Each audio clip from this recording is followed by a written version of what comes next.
નમસ્તે. કેમ છો?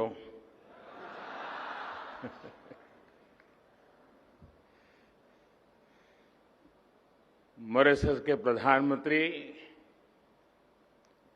आदरणीय प्रवीण जगन्नाथ जी, डब्ल्यूएचओ के director general doctor Tedros, Gujarat के ऊर्जावान मुख्यमंत्री श्री भूपेंद्र भाई पटेल,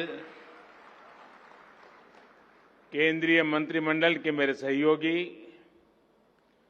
सर्बानंद सोनोवाल जी, मनसुख मांडविया जी, महेंद्र भाई मुजपरा जी, देश विदेश से आए सभी डिप्लोमेट्स, साइंटिस्ट, एंटरप्रेन्योर्स और एक्सपर्ट्स, देवियों और सज्जनों,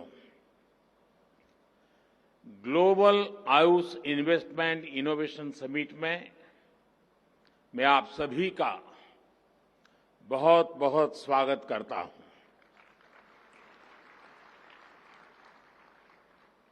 हमने अक्सर देखा है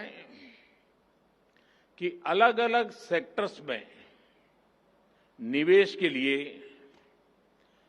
इन्वेस्टमेंट समिट होती रही है और गुजरात ने तो विशेष रूप से एक बहुत ही व्यापक रूप में इस परंपरा को आगे बढ़ाया है. लेकिन ये पहली बार हो रहा है जब आयुष सेक्टर के लिए इस तरह की इन्वेस्टमेंट समिट हो रही है.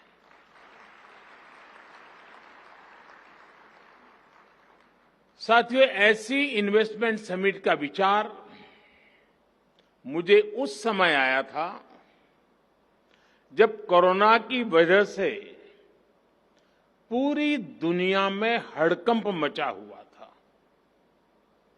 हम सभी देख रहे थे कि उस दौरान किस तरह आयुर्वेदिक दवाइयां, आयुष काढ़ा और ऐसी अनेक प्रोडक्ट्स इम्यूनिटी बढ़ाने में लोगों की मदद कर रहे थे. और उसका परिणाम, जब ये कोरोना कालखंड था, तब भारत में से हल्दी का एक्सपोर्ट अनेक गुना बढ़ गया था. यानी ये इसका सबूत है. इसी दौर में हमने देखा कि जो मॉडर्न फार्मा कंपनियां हैं, वैक्सीन मैन्युफैक्चरर्स हैं, उन्हें उचित समय पर निवेश मिलने पर उन्होंने कितना बड़ा कमाल करके दिखाया. कौन कल्पना कर सकता था कि इतनी जल्दी हम कोरोना की वैक्सीन विकसित कर पाएंगे, मेड इन इंडिया.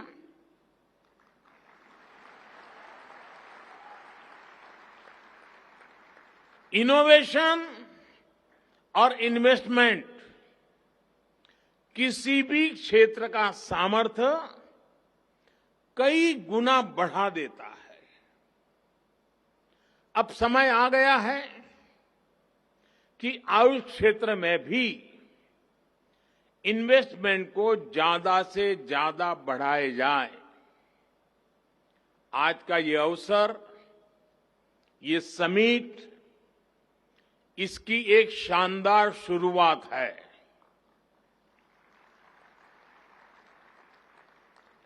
साथियों, आयुष के क्षेत्र में इन्वेस्टमेंट और इनोवेशन की संभावनाएं असीमित है. आयुष दवाओं, सप्लीमेंट्स और कॉस्मेटिक्स के उत्पादन में हम पहले ही अभूतपूर्व तेजी देख रहे हैं. आपको जानकर के आनंद होगा, 2014 से पहले जहां आयुष सेक्टर में $3 बिलियन से भी कम का काम था, 14 से पहले $3 बिलियन से भी कम, आज ये बढ़कर $18 बिलियन को भी पार कर गया है। जिस प्रकार पूरी दुनिया में आयुष प्रोडक्ट्स की मांग बढ़ रही है, उससे ये ग्रोथ आने वाले वर्षों में और ज्यादा बढ़ेगी। नेशनल सप्लीमेंट्स हो, मेडिसिन्स का सप्लाई चेन मैनेजमेंट हो, आयुष आधारित डायग्नोस्टिक टूल्स हो या फिर टेलीमेडिसिन, हर तरफ इन्वेस्टमेंट और इनोवेशन की नई संभावनाएं हैं।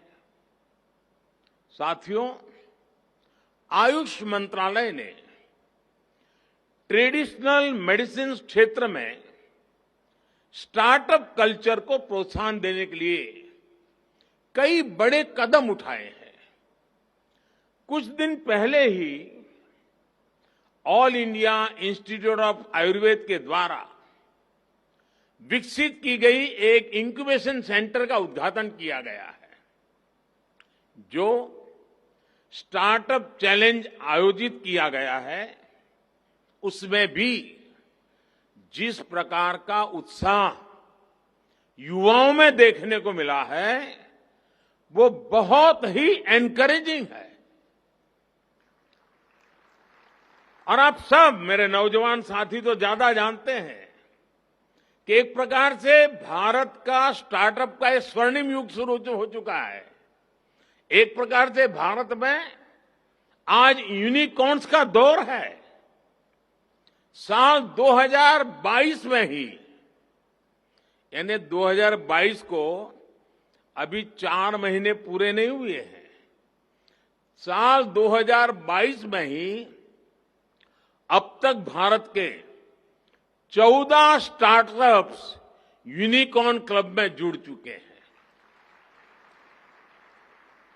मुझे पूरा विश्वास है कि बहुत ही जल्द आयुष के हमारे स्टार्टअप से भी यूनिकॉर्न उभर कर सामने आएगा। साथियों, भारत में हर्बल प्लांट्स का खजाना है और हिमालय तो इसी के लिए जाना चाहता है। एक तरह से ये हमारा ग्रीन गोल्ड है।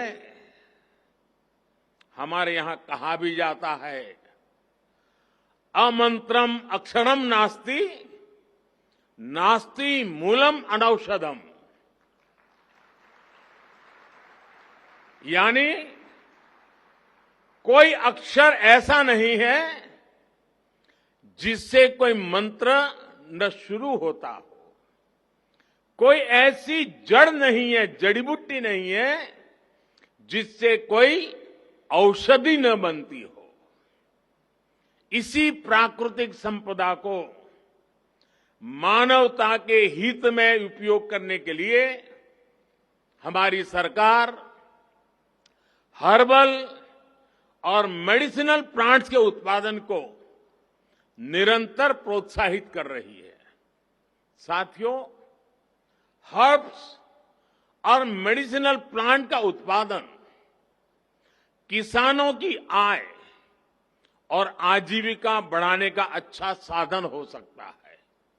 इसमें एम्प्लॉयमेंट जनरेशन का भी बहुत स्कोप है।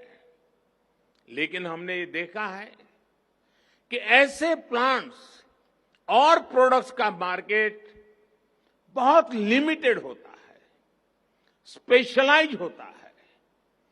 बहुत जरूरी है कि मेडिसिनल प्लांट्स की पैदावार से जुड़े किसानों को आसानी से मार्केट से जुड़ने की सहूलियत मिले। इसके लिए सरकार आयुष ई मार्केट प्लेस के आधुनिकीकरण और उसके विस्तार पर भी बहुत तेजी से काम कर रही है। इस पोर्टल के जरिए हर्ब्स और मेडिसिनल प्लांट की पैदावार से जुड़े किसानों को उन कंपनियों से जोड़ा जाएगा जो आयुष प्रोडक्ट्स बनाती हैं।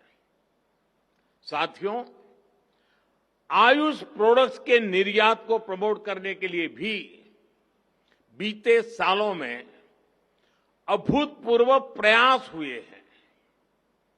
दूसरे देशों के साथ आयुष औषधियों की परस्पर मान्यता पर बल दिया गया है।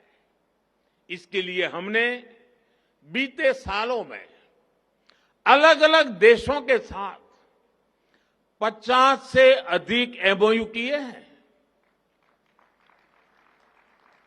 हमारे Ayush experts bureau of Indian standards के साथ मिलकर आईएसओ स्टैंडर्ड्स विकसित कर रहे हैं। इससे आयुष के लिए 150 देशों से भी अधिक देशों में एक विशाल एक्सपोर्ट मार्केट खुलेगा। इसी तरह एफएसएसएआई ने भी पिछले ही हफ्ते अपने रेगुलेशंस में आयुष आहार नाम की एक नई कैटेगरी घोषित की है। इससे हर्बल न्यूट्रिशनल सप्लीमेंट्स के उत्पादों को बहुत सुविधा मिलेगी। मैं आपको एक और जानकारी देना चाहता हूं। भारत एक स्पेशल आयुष मार्ग भी बनाने जा रहा है, जिसकी एक ग्लोबल पहचान बनेगी। भारत में बने उच्चतम गुणवत्ता के आयुष प्रोडक्ट्स पर यह मार्क लगाया जाएगा। ये आयुष मार्क आधुनिक टेक्नोलॉजी के प्रावधानों से युक्त होगा। इससे विश्व भर के लोगों को क्वालिटी आयुष प्रोडक्ट्स का भरोसा मिलेगा। हाल में बने आयुष एक्सपोर्ट प्रमोशन काउंसिल से भी निर्यात को प्रोत्साहन मिलेगा और विदेशी बाजार खोजने में मदद मिलेगी। साथियों, आज एक और घोषणा मैं आपके बीच कर रहा हूं। देश भर में आयुर प्रोडक्ट्स के प्रचार प्रसार के लिए रिसर्च और मैन्युफैक्चरिंग को बढ़ावा देने के लिए हमारी सरकार आयुष पार्क का नेटवर्क विकसित करेगी। ये आयुष पार्क देश में आयुष मैन्युफैक्चरिंग को नई दिशा देगा। साथियों, हम देख रहे हैं कि मेडिकल टूरिज्म, आज भारत मेडिकल टूरिज्म के लिए दुनिया के कई देशों के लिए एक बहुत ही आकर्षक डेस्टिनेशन बना है।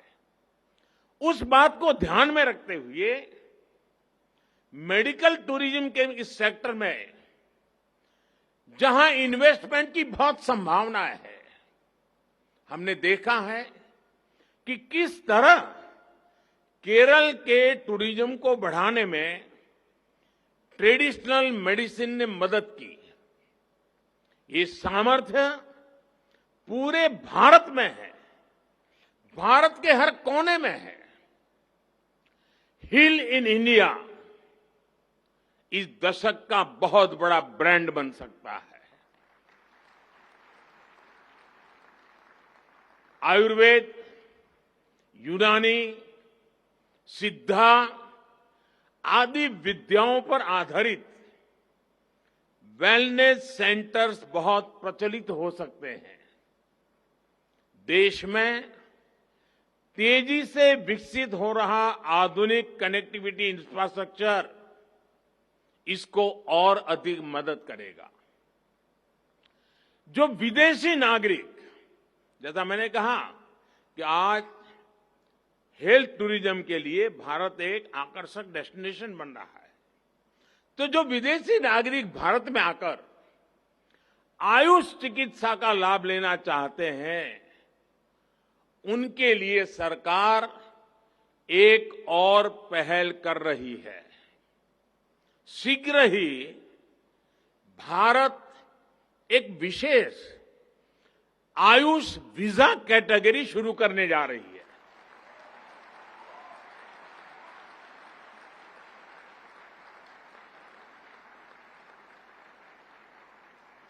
इससे लोगों को आयुष चिकित्सा के लिए भारत आने जाने में सहूलियत होगी। साथियों, जब हम आयुर्वेद की बात कर रहे हैं, तो मैं आज आपको एक बड़ी अहम जानकारी देना चाहता हूं। मैं अपने एक मित्र और केनिया के पूर्व राष्ट्रपति राइला ओडिंगो जी के और उनकी बेटी रोज मैरी का भी जिक्र करना चाहता हूं। Rose Mary, are you here? Yes, she is there.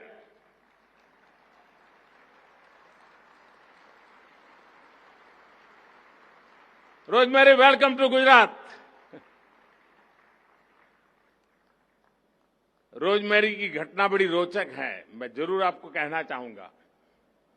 कुछ दिन पहले उनके पिताजी मेरे बहुत अच्छे मित्र हैं। वो मुझे ओडिंगा जी दिल्ली मिलने आए थे। रविवार का दिन था और तो हम भी काफी देर बैठने का तय करके, क्योंकि कई लंबे अरसे के बाद हम दोनों मिले थे। तो उन्होंने मुझे रोजमेरी की जिंदगी में जो बड़ी मुसीबत आई, बड़ी यानी एक प्रकार से वो बहुत भावुक हो गए थे, और रोजमेरी की जिंदगी की मुसीबत का बड़ा जिक्र करते हुए उन्होंने मुझे कहा कि रोजमेरी की आंख में कुछ तकलीफ हुई थी और उसकी एक सर्जरी हुई थी। शायद उसको ट्यूमर का प्रॉब्लम था ब्रेन में, और उसकी सर्जरी हुई थी। और उस सर्जरी में रोजमेरी ने अपनी आंखें खो दी। वो देख नहीं पाती थी। आप कल्पना कर सकते हो, जिंदगी के इस पड़ाव में आंखें चली जाए, इंसान हताश हो जाएगा, निराश हो जाएगा। और एक पिता के नाते मेरे मित्र ओडिंगा जी ने पूरी दुनिया को छान मारा। वो केनिया के बहुत बड़े वरिष्ठ नेता थे, उनके लिए विश्व में पहुंचना कोई कठिन काम नहीं था।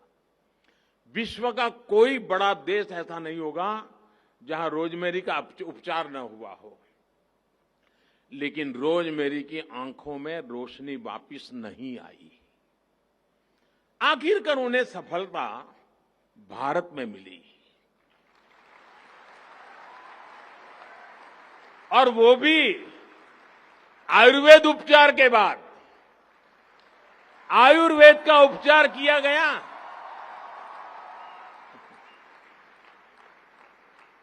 और रोजमेरी की रोशनी वापस आ गई। वो आज देख रही है, जब उसने पहली बार अपने बच्चों को फिर से देखा, तो मुझे ओडिंगा जी बता रहे थे, वो पल उसकी जिंदगी की स्वर्णिम पल थी। मुझे खुशी है कि रोजमेरी भी आज इस समिट में हिस्सा ले रही है। उनकी बहन भी आई है। उसकी बहन तो ट्रेडिशनल मेडिसिन में ही अब तो पढ़ा रही है, और कल शायद वो अपने एक्सपीरियंस भी आपके साथ शेयर करने वाली है। साथियों, 21वीं सदी का भारत दुनिया को अपने अनुभवों, अपने ज्ञान, अपनी जानकारी साझा करते हुए आगे बढ़ना चाहता है। हमारी विरासत पूरी मानवता के लिए विरासत की तरह है। हम वसुधैव कुटुंबकम वाले लोग हैं। हम दुनिया का दर्द कम करने के लिए कृत संकल्प लोग हैं। सर्वे संतु निरामया, यही तो हमारा जीवन मंत्र है। हमारा आयुर्वेद हजारों वर्षों की परंपरा, हजारों वर्षों की तपस्या का प्रतीक है। और हम तो रामायण से जो सुनते आए हैं, लक्ष्मण जी बेहोश हो गए तो हनुमान जी हिमालय लौट आए और वहां से जड़ी बूटी लेके गए। आत्मनिर्भर भारत तब भी था।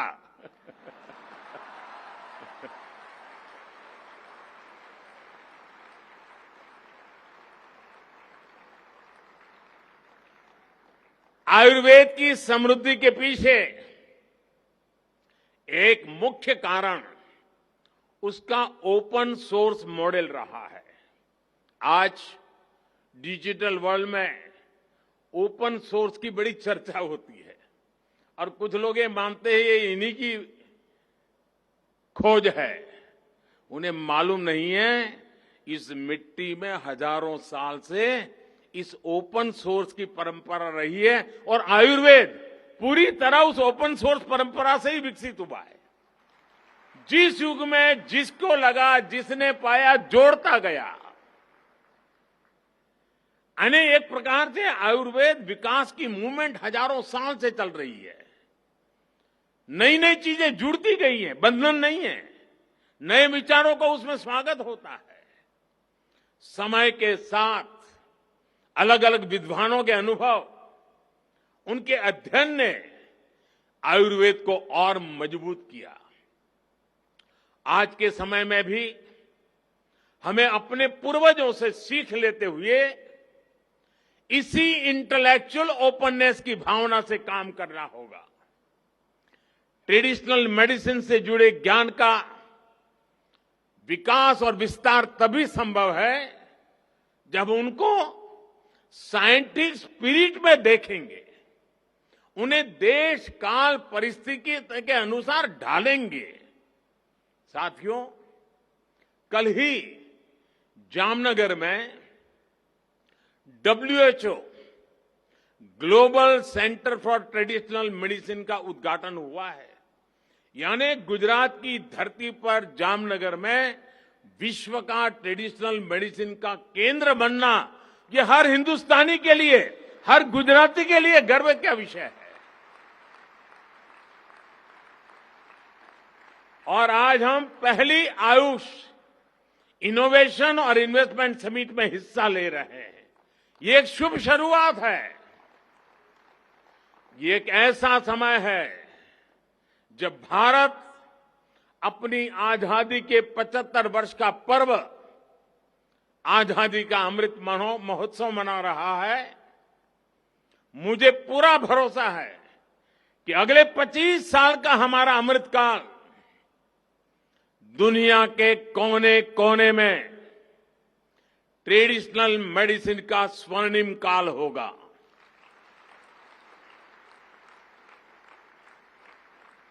आज एक तरह से विश्व भर में ट्रेडिशनल मेडिसिन के नए युग का आरंभ हुआ है। मुझे विश्वास है आज की global Ayush investment and innovation summit Ayush के क्षेत्र में निवेश, व्यापार और इनोवेशन के नए रास्ते खोलेगी। आज जो विदेश के मेहमान आए हैं और जो पहली बार भारत के भी अन्य हिस्सों से लोग आए हैं, उनसे मैं जरूर आग्रह करूंगा, इस महात्मा मंदिर में एक दांडी कुटीर है। महात्मा गांधी परंपरागत चिकित्सा के प्रणेता रहे हैं। मैं चाहूंगा कि समय निकालकर आप जरूर दांडी कुटीर की मुलाकात लीजिए। आजादी के इस अमृत काल में महात्मा गांधी को निकट से जानने का प्रयास कीजिए। एक अवसर आयुर्वेद के साथ साथ भी आप जाने मत दीजिए।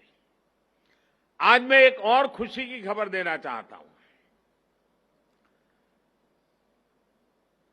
WHO के हमारे डायरेक्टर जनरल टेड्रस मेरे बहुत अच्छे मित्र रहे हैं और जब भी मिलते थे एक बात अवश्य कहते थे कि देखिए मोदी जी, मैं जो कुछ भी हूं ना, मुझे बचपन से पढ़ाया था भारत के टीचर्स मेरे यहां थे, उन्होंने पढ़ाया था। मेरे जीवन के महत्वपूर्ण पड़ाव पर भारतीय टीचर्स का बहुत बड़ा रोल रहा है और मुझे बहुत बड़ा गर्व है भारत से जुड़ने में। आज जब सुबह मुझे मिले तो उन्होंने कहा, देखो भाई, मैं तो अब पक्का गुजराती हो गया हूं।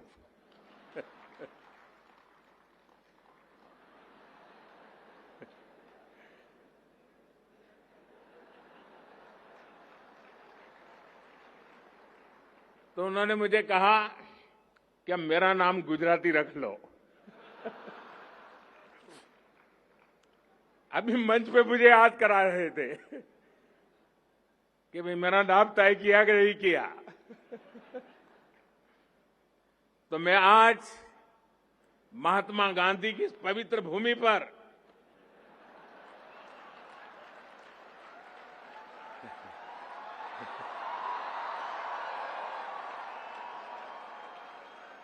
मेरे इस परम मित्र को गुजराती के नाते तुलसी भाई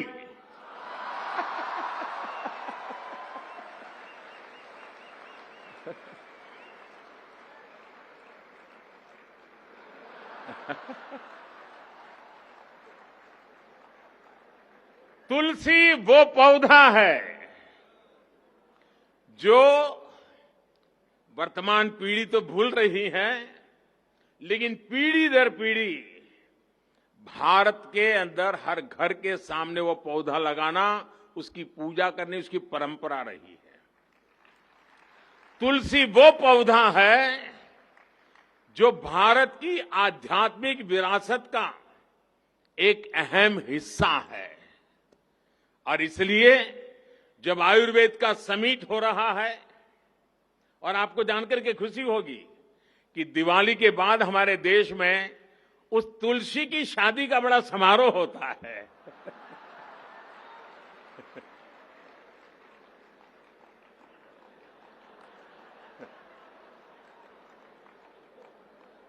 यानी आयुर्वेद से जुड़ी हुई है तुलसी, और जब गुजराती है तो बिना भाई के बात नहीं चलती है। और इसलिए आपका जो गुजरात के प्रति लगाव बना है, हर बार कुछ न कुछ गुजराती बोलने का आपका प्रयास रहा है, आपको जिन गुरुजनों ने शिक्षा दी है उनके प्रति आप लगातार श्रद्धा भाव व्यक्त करते रहे हैं। इस महात्मा मंदिर की पवित्र धरती से मुझे आपको तुलसी भाई कह करके पुकारने में विशेष आनंद हो रहा है। मैं फिर एक बार आप दोनों महानुभाव इस महत्वपूर्ण समारोह में हमारे बीच आए, मैं आपका बहुत बहुत आभार व्यक्त करता हूं। बहुत बहुत धन्यवाद।